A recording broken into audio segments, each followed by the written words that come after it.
Hello and welcome to the Literary Lair. So when I started this show, I had a few ideas that didn't stick around, some for the better. The idea that I could improv the review instead of writing scripts, for instance. One idea that I never got to use was an idea that I didn't use because I didn't want to be derivative. See, in 2013, Linkara started doing comic book quickies, where he looked at mini-comics and the like, stuff that wouldn't fill an entire episode. Around that time, I came up with a similar idea. See, doing full books are fine, but sometimes there are anthologies or short stories that I want to look at, but I can't fill up an entire episode, even if they are interesting stories. Most of the time, I can get around that because, like I did with Goosebumps and Alternate Warriors, I look at multiple stories from the books. Other times, though, there are anthologies where I don't like every story, some where I even only like one or two stories, or self-contained stuff that I want to talk about, but never find an opportunity to since I don't want to just do one or two stories. Anyway, I figure that it's been 3 years since Linkara started comic book quickies, so the statute of limitations on seemingly ripping off an idea has passed. So, what do I have? A few things, some familiar, some different. I figure this show's been a little too safe and predictable in the past year, so I want to shake things up a little. Let's see what we've got in this first of hopefully many segments of Short Story Sanctuary.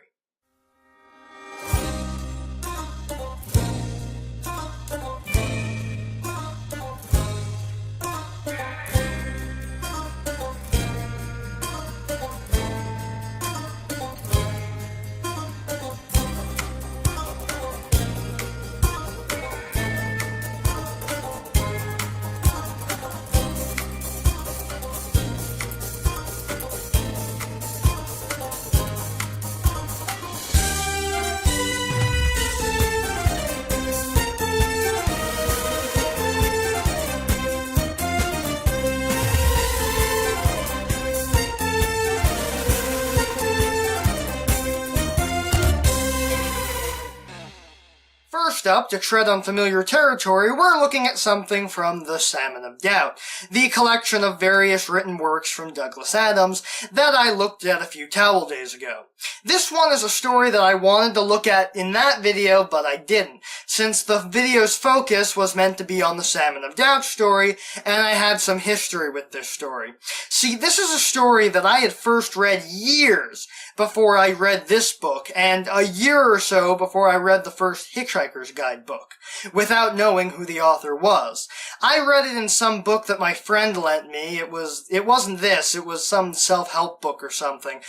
And you might have seen variations of this story online, since it's one of those stories that gets passed around by email and such.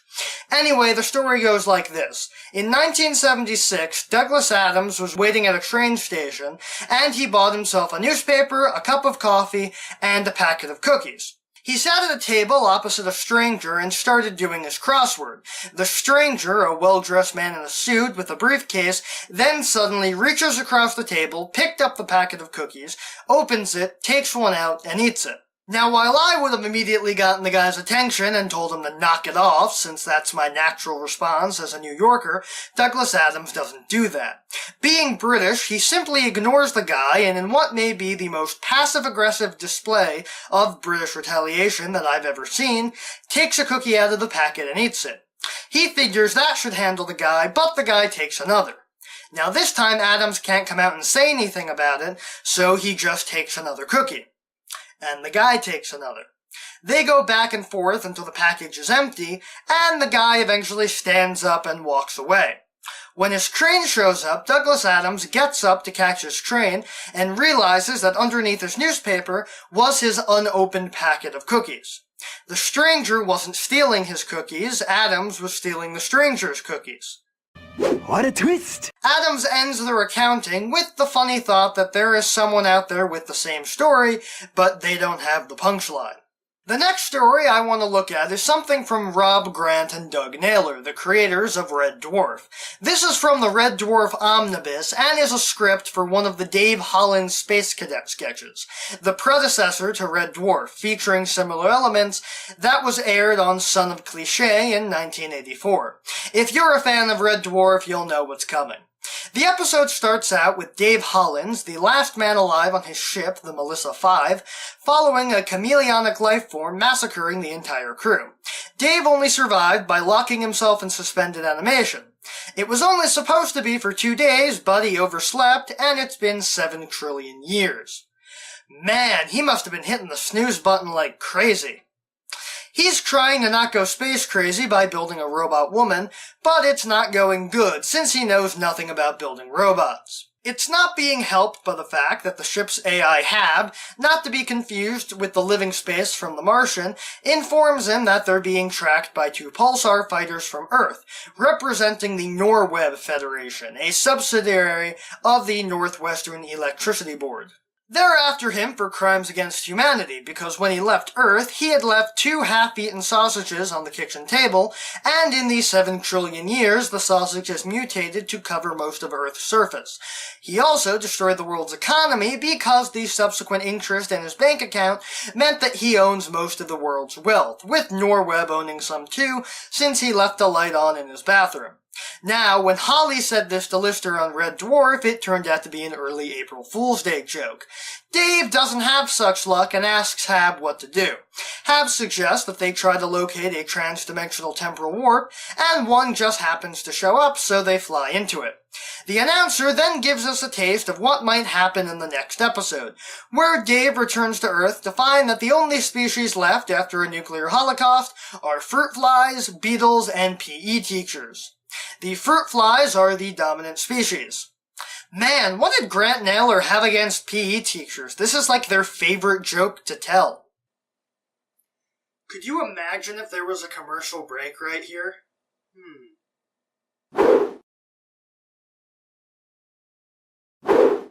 The viewers would riot. It would never happen.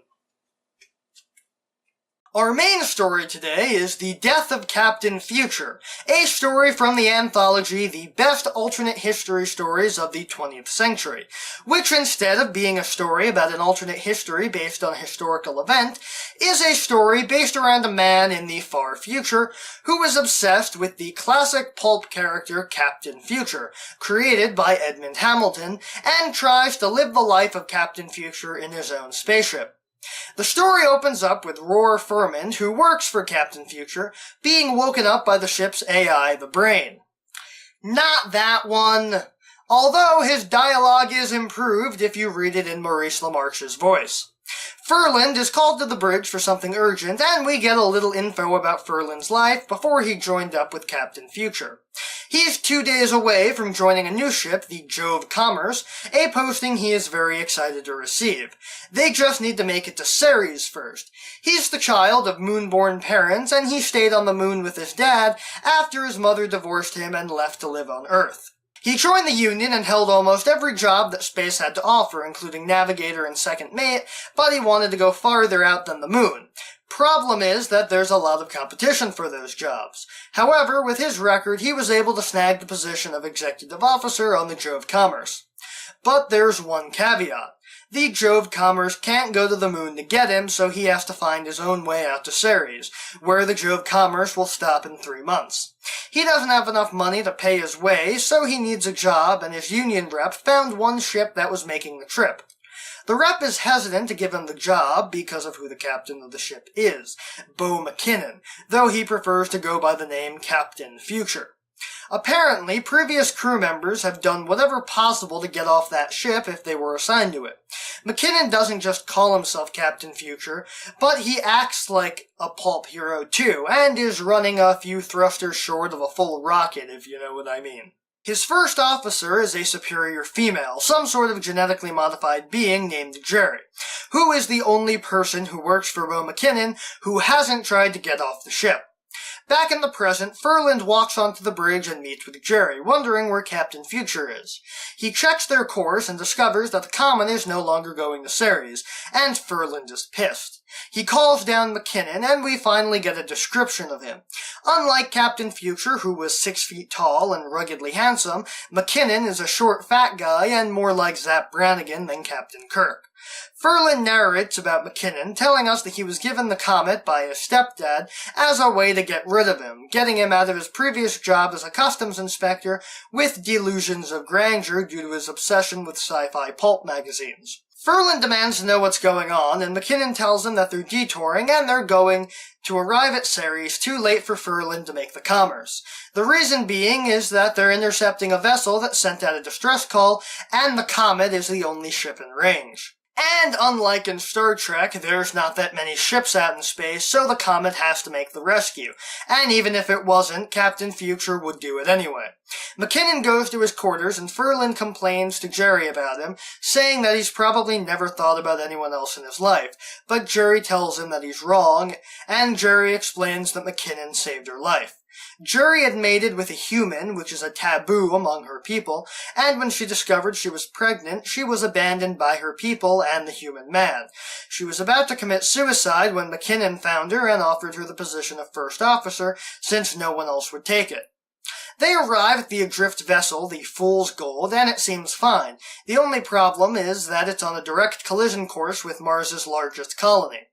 It wouldn't destroy it, but the result of the ship's crash would wreck the Martian ecosystem irreparably. And not even Sparks Nevada, Marshal on Mars, and his faithful Martian companion, Croaks the Tracker, could save Mars then.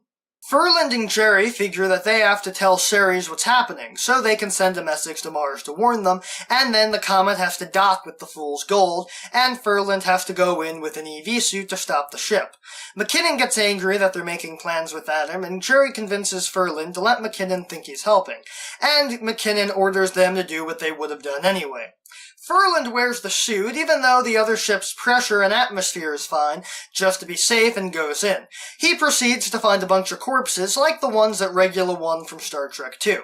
He reports back to Jerry and McKinnon, and he finds the last survivor of the Fool's Gold, discovering the words Titan Plague written on the wall with blood. Who would do that? Someone who badly needed a pen? Ferland is so distracted by the message that he didn't notice that McKinnon followed him in on board, without an EV suit.